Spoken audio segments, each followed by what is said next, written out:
any chance I get, I've been showing this deck off. The economy of the cat people. This is just absolutely gorgeous. I love some of the cards, and then some of them I'm like, what is this? You know, white's a bad choice because I have already spilled coffee on it. Hate the cool cards, but you know, that's a me problem, not a deck problem.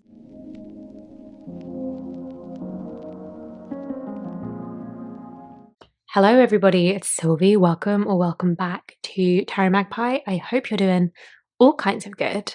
Today I am doing the mid-year tarot tag for the second year in a row. This is a really fun tag. I've been looking forward to it. And I think this is going to be my first video of July because I wanted to fully complete the 6-month mark, make it to the end of June before this one goes up. So yes, this was, I think, originally a booktube tag. It was converted into a tarot tag last year by Chanel over at Chanel Days. I will of course link her video down in the description. So this is a series of questions chatting about my tarot year so far, the decks I've been using, enjoying, not enjoying, excited about, all that good stuff. I look forward to doing this tag. I look forward to watching everybody else's videos.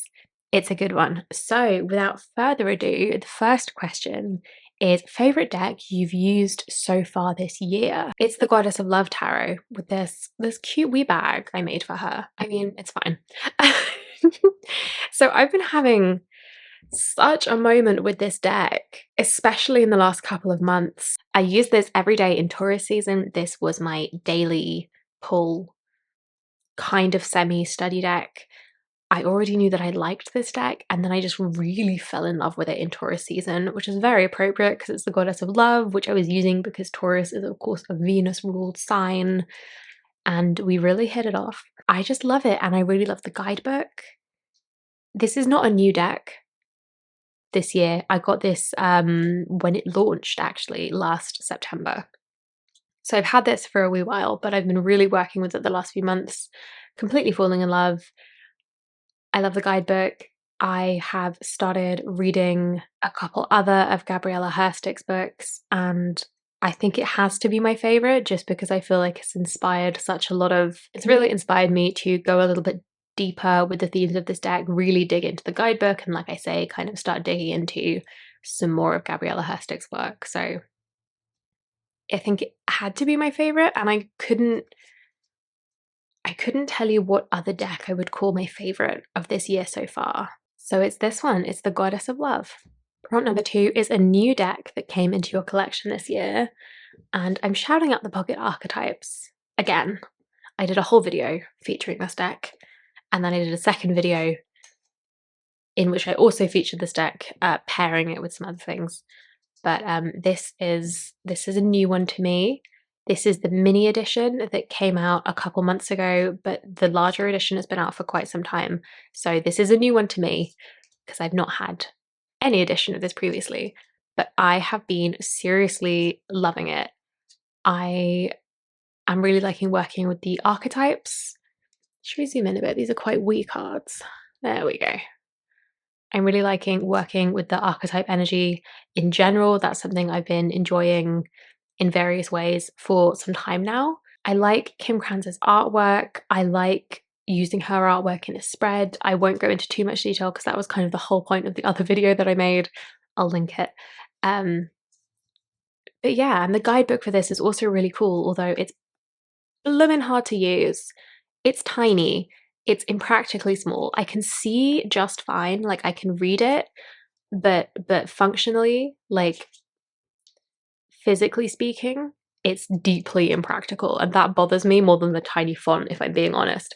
But anyhow, once I do physically get into the guidebook and manage to keep it open, I really enjoy what's in here. There's obviously a lot of work and a lot of research that's gone into this deck. There's also a lot at the beginning about different ways of working with the different suits and different spreads and things. Like here, this whole section on understanding the deck. And I haven't really done any of this yet. I've had a flip through, but I am keen to like really get into it and use this deck how it was, I guess, designed to be used. I've just been pulling it as an oracle deck with a tarot spread, with a tarot reading. and I really enjoy working with it that way, and I'm sure I will also continue to do so. Pocket Archetypes has been a really great addition to my collection. I'm really glad that I got on board with it. So yes, I've done such a U-turn on Kim Cran's decks because I was so convinced they weren't for me and that I wasn't like the other girls and that, you know, blah blah. And then I really liked the Wild Unknown. I've got the pocket of this. I now want the pocket of the Animal Oracle to have all the little tins, and I'm hoping that the other deck she's got, the hexagon one, the alchemy deck, I'm hoping that comes out in a tin as well, because I love a little tin. They're so cute, they're so functional. Anyhow, question number 3, most anticipated deck that was released this year. It's the Game Marseille. I backed this on Kickstarter. I know it is now purchasable from Charlie Claire Burgess's site, and I know that there's at least one UK-based stockist who I don't think she's got them in yet, but you can pre-order them. So you can get your hands on this deck, is what I'm saying. It was a Kickstarter. That doesn't mean it's impossible to get hold of. But I love this. I've talked about this on multiple occasions. I showed this off in my Pride decks video. I showed this off in a haul video. I showed this off in my Marseille for May video. Any chance I get, I've been showing this deck off because it's absolutely bloody gorgeous and so gay, and I fucking love it. So yeah, what more can I say? What more can I say? Joan of Arc and the Judgment. The pips have little like flourishes that speak to the queerness of them. Like I know the Six of Swords is needles and hormone injections, which I love that as like a transition, as a journey, like literally a transition. The feather boa and the whip and the Ace of Swords. This hat in the King of Cups, like come on. And I love the acorn in the Ace of Coins and also the leopard print, like it's so camp. And then the 10 of Coins has this oak tree. It's just freaking gorgeous. Stone wall for the tower. Like, come on. I was so excited about this. I am kind of in love with everything Charlie Claire Burgess does. I love the Fifth Spirit Tarot. I love their book, Radical Tarot. I am so excited about their new book, Queer Devotion, Queerly Devoted. Is that coming out this year? I think it's coming out this year. Anyway, I love everything they do. I was excited about this from the jump, and it finally arrived in, I say finally, it arrived on schedule, but I've been anticipating it, so it felt like a finally. So yeah. Is anyone surprised that I mentioned the Game Marseille again? Okay, question number 4. Biggest disappointment. Is this a surprise? I'm mostly disappointed in myself for buying this deck in the first place, which isn't really fair because it was one that I ummed and ahed about and wasn't sure, and it really could have gone either way. And I've bought decks in the past where I wasn't sure and then ended up loving them. So I don't know if it's necessarily fair to be annoyed with myself, but I had such mixed feelings about this deck from the jump. I did a walkthrough first impressions because it was a complete impulse buy. It was a complete impulse buy because I saw it for a tenner. So I was like, I've been curious about this. I've been back and forth. I saw it for an excellent price. So I went for it. I loved a lot of the major arcana. I was, meh about some of the suits. And then the one suit just completely threw me. And a lot of the minor arcana, I feel like I just don't understand, but then some of them are fantastic, like this 5 of Cups. And I think the 5 of Swords is also excellent. Hate the court cards, but I have strong opinions about court cards, so I'm not holding that against it too much. Love and adore this 10 of Coins. What the hell is this? Like I really liked this Emperor, and here, this 5 of Swords is incredible. I just can't read with it because the ones that I don't like so completely throw me that I just find it really difficult to read with. I just don't really... I put more into a reading than I feel like I get out of a reading with this deck, if that makes sense. The 5s and the minors are so good, except probably... what have we got? Cup, Swords, Wands, whatever the 5 of Pentacles is. I probably don't like it, because that's the kind of thing about this deck. Let me find. I'm determined now. This Nine of Swords, yeah, Nine of Coins rather, makes very little sense to me. Somebody in a comment on one of my videos said that ants are linked to, this is Venus in Virgo. The Nine of Coins is associated with the decan of Venus in Virgo, and somebody said that ants are associated with Venus, maybe? And so I thought that was like a cute nod to it, but this doesn't make sense to me as a Nine of Cords. Like, I'm not seeing a rich bitch in her garden here. I'm not seeing someone luxuriating in the fruits of their labors. I'm not seeing somebody enjoying comfort. It's also not a solitary card, and the Nine of Coins is a very solitary card in my view. That's one of the big aspects of it, is it's a rich bitch in her garden, but she's on her own. This is the opposite of a solitary effort. Do you see what I mean? Like, I love some of the cards, and then some of them I'm like, what is this? Anyhow, I'm looking for the Five of Coins because I love the Five of Wands. I loved that Five of Swords. I love the Five of Cups, this deluge.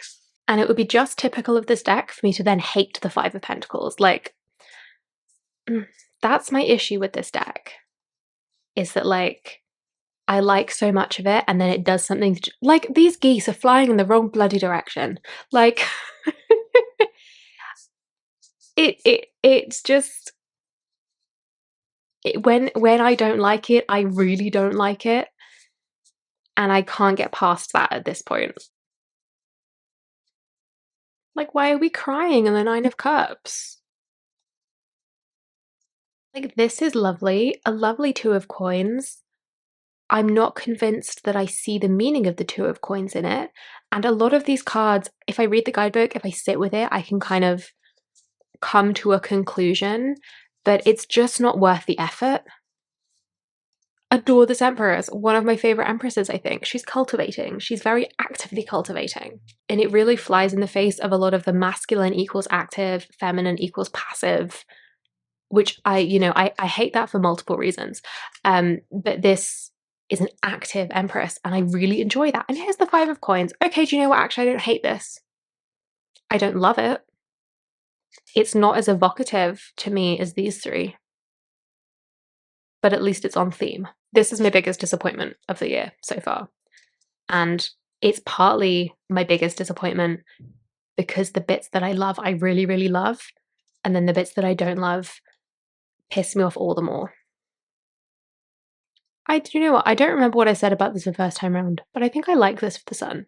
This butterfly coming out of its chrysalis, that idea of like freedom, and you're in the sheltered safety of the Garden of Paradise, and so the butterfly has a minute to like get its wings working and be expressive and be free. Anyhow, I love a lot of this deck, and I really don't like the rest of it, and I don't think I can make it work for me, so I think this is one I'm getting rid of. Sometimes I can just tell how I feel about a thing. Like, I have occasionally got rid of a deck too soon, or moved something along too quickly, or decided not to buy something and then later regretted it. But, 9.5 times out of 10, I can just tell, I can feel it in my bones or something like this. I'm just not going to reach for this. And I'm kind of gutted because the bits that I like, I really like, but I know myself, and I know that using it as an oracle isn't going to work. I tried to use this as a tarot oracle hybrid. It did not work. The guidebook is also too inconsistent for my tastes. And I have the same issue with the guidebook entries, as some of them I'm like, that's fantastic, spot on. And some of them I'm like, what are you talking about?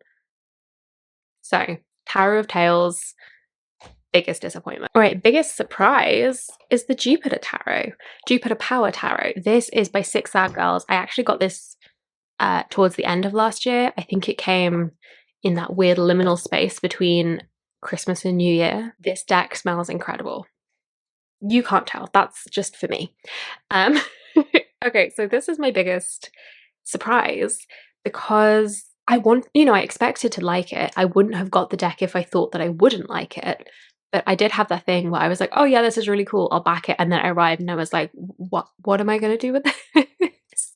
Like, why are you in my house? Like, what?" But then I started working with it and just completely fell in love. It's one of those where I look at an individual card and I'm like, "Oh, that's cool. Like, that's an interesting Knight of Wands." But then when I'm actually reading with it, especially if I'm using a couple of cards or like with an oracle, it's especially good with the Outgrow Yourself oracle, but I like using this with any oracle deck. When I'm actually reading, I'm like, "Oh yeah, this is fantastic." The quartz in this deck, some of my favorite quartz in my collection. I love them. I love them. The illustration in this is kind of weird. It's kind of creepy. That's kind of the vibe of Six Sad Girls art. Is it's very weird. Like I say, this one also has a little bit of that kind of like nightmarish, creepy, like body horror-esque kind of energy. I love it, and I love the way it reads. Yeah, this was the biggest surprise for that reason, because I thought I'd like it. I didn't expect to love it quite so viscerally. Also, I mentioned this in my queer decks video because I I don't, as far as I'm aware, this wasn't created to represent the queer community, but I feel so bloody seen by this deck in the way that like coming out and being queer and like figuring yourself out is kind of painful and does kind of involve like you feel like you're growing out of whatever mold you've been in and coming into something new, and it's like a little bit painful and like do you know what I mean? Anyway, so this was my biggest surprise because I didn't expect to love it in the way that I do. And also, okay, this Queen of Swords is kind of disappointing. But aside from that, the quartz in this deck, when I was first flipping through, like here's our Page of Swords, I didn't think I would love these court cards as much as I do in a reading. And like sometimes it's like that. A lot of times I can flip through the deck and I think, yeah, this is great. I can like see what the art is doing, I can see where the meaning of the card is coming from. And then sometimes I'm like, and I actually do have to, but then in a reading, I'm like, oh, okay, this is a Knight of Pentacles, and it only really happens like that in a reading in response to a question. So, yes, the Jupiter Power Tarot, an absolute favorite. And I haven't even mentioned the guidebook. So each of these cards has a different plant on it. Like here we are with the dandelion for the Wheel of Fortune. I have no idea what is on this King of Pentacles. The guidebook, I said this the other day to somebody. I was like, it doesn't tell you shit about the tarot card. It just tells you about the plant that's on there and doesn't even necessarily tell you why they've related it to that card. It just tells you about the plant and you've kind of got to connect the dots yourself. I really like that. I don't need a little white book full of meanings, personally. I have so many reference books. I have the knowledge of the tarot in my brain that I've got. I don't need a basic guidebook meaning. This doesn't even attempt. It's like, no, I'm just going to tell you about almond blossom. And okay, so the almond blossom is looked upon as symbols of hope and motivated renewal. And then you can kind of take that and apply it to the star. But it's not like, do you know what I mean? It's not connecting the dots for you. It's just kind of is what it is. And then it's magical in a reading. I'm rambling at this point. Right, deck crush or deck you're in love with. I'm going with the Witch Sister because I am just so blown away every time I look at these cards. Oh, they are so glossy and they are reflecting the skylight. I do apologize. This is the Witch Sister Tarot. This is the answer to the next prompt. Yeah, I'm loving this. I'm just obsessed with the artwork. It's mainly the artwork, to be honest. I love all the thought that's gone into this deck. I like dipping into the guidebook and it telling me, who some of these historical or mythical figures are, or in some of them it's the berries, or like there's a detail in the card that she's connected with the tarot and with the folklore and the history. Specifically, there's a lot of Scottish witchcraft history and Celtic myth, folklore stories that have gone into this deck. Like the Hagstone here with the Maid of Stones. Like it's really thoughtful, it's really beautiful. That's the main reason I'm crushing on it, is that like, oh my god, I never thought I would love a portrait deck. I never thought I would love a portrait deck, and I never thought I would love a portrait deck this much. But I really, really do. This is kind of a crush that took me by surprise a little bit. But yeah, I do wish this had a, I know I've just talked about the guidebook. I wish this had a more detailed guidebook. It's got one of the very classic, what has come to be, in my mind anyway, the very classic Llewellyn guidebooks, where each entry is just, we've got this like, don't get me wrong, beautiful full-size glossy image, and then like not really a lot of text per card. So we have got the choices, the imagery, what's gone into the card and why, and then we've got like a divinatory meaning. I wish there was more in this guidebook. I wish it was more like the Ian Daniels Tarot of Vampires one that's like a whole Bible and stuff with text, because it's a little bit scant. And I just wish there was more, because it's introducing so much Scottish history and so much Celtic mythology, and I wish it kind of dove a little bit deeper. So that would be my like only complaint about this deck, which is not what the question asked, but I'm telling you anyway. But regardless, it's beautiful, and I'm definitely crushing on it. So, Witch Sister. And then the next question number 7, is your favorite tarot card, and it has to be the Strength from the Witch Sister Tarot, because just look at it.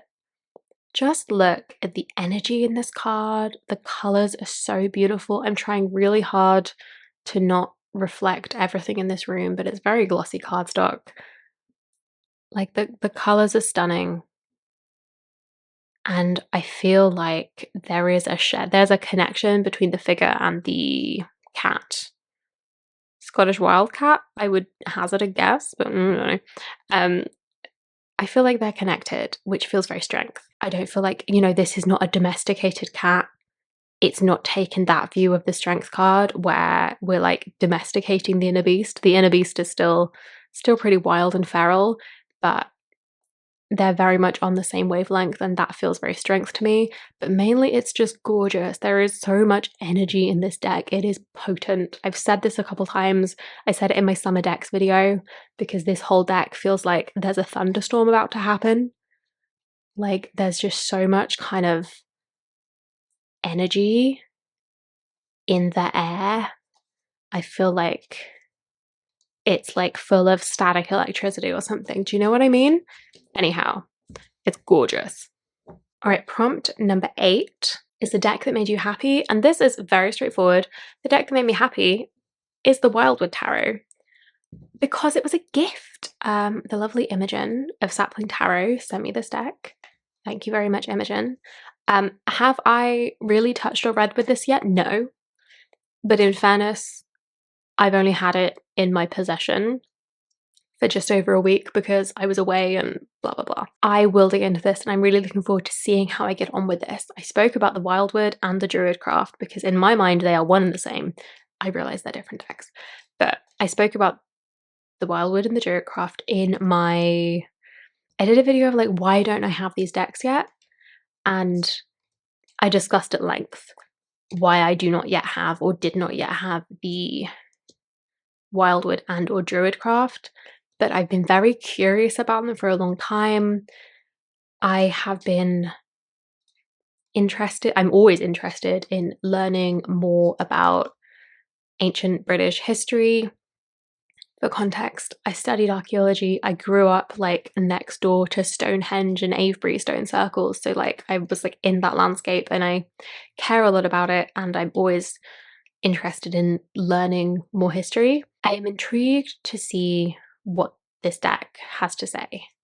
I know this is beloved by pagans and particularly druids. I don't know if it's this one. It would be the Druidcraft, wouldn't it? But they both have a very pagan-y take on ancient Britain. It's kind of a fantasy of pagan ancient Britain. And I say fantasy because we have fuck all evidence as to what ancient Britain looked like. So the archaeologist academic side of me is like, this is all made up. and the other half of me is like, can we just please take a look and see how we feel about it? And we can still be critical. But I'm intrigued. So thanks to Imogen, I'm able to get out of my own way and I don't have to make the decision to purchase this deck because it was sent to me. And I'm really looking forward to like digging in and seeing what I think. This deck made me happy. Despite not having actually read with it yet, not having cracked open the guidebook, I just went through, I made sure that all the cards were present and correct. It was, I think it was secondhand, although it feels brand new. So I just made sure all the cards were present and correct, put them in order, and then put it to sit in my tarot basket. But I'm looking forward to getting into it, and it was a lovely treat from a lovely tarot friend. So that is the Wildwood Tarot. Who is next? Okay, prompt number 9, most beautiful deck this year. That is going to the Death Doula. Oh, and talk about most beautiful deck this year, and then Beauty and Death is right on top. This is just absolutely gorgeous. I love the images, for one. I think this like double or multiple exposure photography is just gorgeous, but also like it's so luxe, like these practically mirror finish gold edges and like the foiling on the fronts and the backs. The cardstock is lovely. The box, you know, white's a bad choice because I have already spilled coffee on it. But you know, that's a me problem, not a deck problem. It's just gorgeous. It's gorgeous, and I think it's the most luxe deck I've got this year. I'm not going to say it's the most beautiful because I'm too obsessed with the game, I'll say. I love it. I want to really dig into this some more because I want to do like I filmed a first impressions, but then I hated it, so it never went on the internet. But I want to like actually read the guidebook, do not like a full deck study in depth, but do some kind of dedicated practice with this for a little bit and do more of like a second impressions video / full-blown review. But I need to read the damn guidebook. So this question was about a beautiful deck, and this is my pick for the most beautiful deck of this year so far.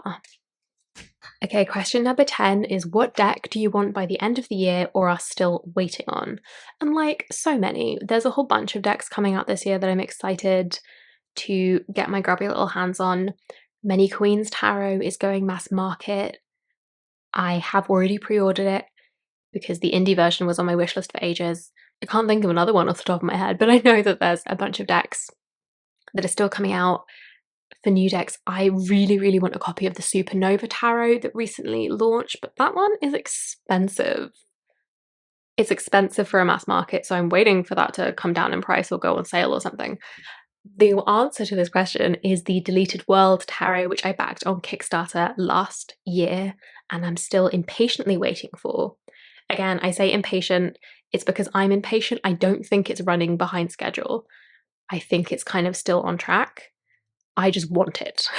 So the Deleted World Tarot, I'm just so excited. You know when you pre-order something or like kickstart something and sometimes by the time it gets to you, you're kind of not excited about it anymore? That is not the case with this tarot. I am so excited.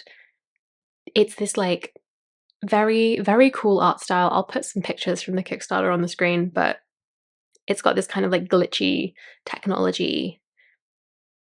Like almost like surreal isn't the word I'm looking for, but it's kind of a surrealist imagery. I really think it's gorgeous and I can't wait. I can't wait. Prompt number 11 is what deck hasn't been used yet but you want to work with this year? That is the Tarot of the Cat People for me. I got this earlier this year because I found a really good deal on eBay. This has been on my wish list for quite some time. And like I say, I found a really good deal on eBay for this deck and also the book that was published alongside it. Where are you? I also got the book. I think this is an original printing, and then the book I think is out of print. But it's a tarot guidebook, and it's also the world building because this Tower of the Cat People is set in this like fantasy world, and so to have the Traveler's Report, like, ooh, it ticks all the sci-fi fantasy tarot loving boxes for me. And I can't wait to work with this. Like, you can see it's used because, well, A, the edges are filthy, and they've renamed or added titles to some of the majors. So like they've added the Juggler to the Magician, some arrows to Strength and Temperance. Not sure what that's about, but anyhow, it's so gorgeous, and I'm going to use this in Leo season. This is going to be my daily draw study-ish deck for Leo season. I'm also going to try and like read the book cover to cover in that time, especially the like world building stuff. Because cats in Leo season, that was a suggestion from somebody in the comments of one of my videos. So if that was you, hi, you're a genius, and I will be doing that. Yeah, so I have distinct plans to work with this later this summer. I can't wait. I think it's so much fun. I can't wait to get to know the world and be able to just like whip this deck out and use it, because it's reasonably Rider-Waite-Smith consistent with a lot of the imagery. So I think I could quite happily, like, it's a Seven of Pentacles, you know? I could quite happily read with it as is. But I don't want to do that. I want to get to know the world. I want to immerse myself. Because if there's a freaking book with the like history of the cat people, yeah, languages, religion, government, the economy of the cat people, I want to read the book. I want to really, really get in it. So that is the Tarot of the Cat People as a deck that I haven't used yet, but I want to work with. And then the final question is favorite video you've made. And this is hard because there's actually a lot of videos that I'm really proud of on my channel so far this year. Like the tag I made, the Taromance tropes. I made a tag and I was proud of it. And then I've had so many VRs, which I'm still working my way through. I am working my way through the playlist of everybody who has responded to my tag video. Slowly but surely, I see everybody who tags me. It makes me very happy. It makes my day. I'm adding them all to a big playlist. If you've made a response and I've not added it to that playlist, come bother me about it, because that is an oversight and I would like to have them all in one place. But I am working my way through those. It's very cool. It's been very cool seeing the response to it. But yes. Also my deck collection, kind of little series of videos, I was quite proud of because they took me forever. Like, those are long videos. I think the mass market one hit the 2-hour mark. It took significantly longer than that to film, and it was a bloody nightmare to edit, but I did them and I was very proud of myself about it. And then also my Magpie's Desk Dispatches little series I've started. I'm really proud of those. They're some of my favorite videos because I really love sharing that kind of stuff. The latest one was a collage process video, like studio vlog type thing that I made. Not gonna lie, these are a faff to film and edit, and they don't even do very well, like metrics wise. The YouTube analytics doesn't like them, but I don't care because they're videos that I really want to make, and so I'm really glad that I do, and they are some of my favorites to have up there. So I'm gonna leave it there because otherwise I'm just listing you every single video that I've made. But anyhow, that was the last question, and that was the lovely mid-year tarot tag. So I'm going to let you go because this has been a long one to film. Hopefully it won't be quite that long when you come to be viewing it. But anyhow, this is such a fun tag. Thank you again, Chanel, for kind of converting this from BookTube. Yeah, thank you so much for watching. Thank you for spending some time with me. Let me know what your favorite decks and things this year have been so far. Give me a like if you liked it, subscribe if you haven't already, and I will see you in the next one. Bye bye.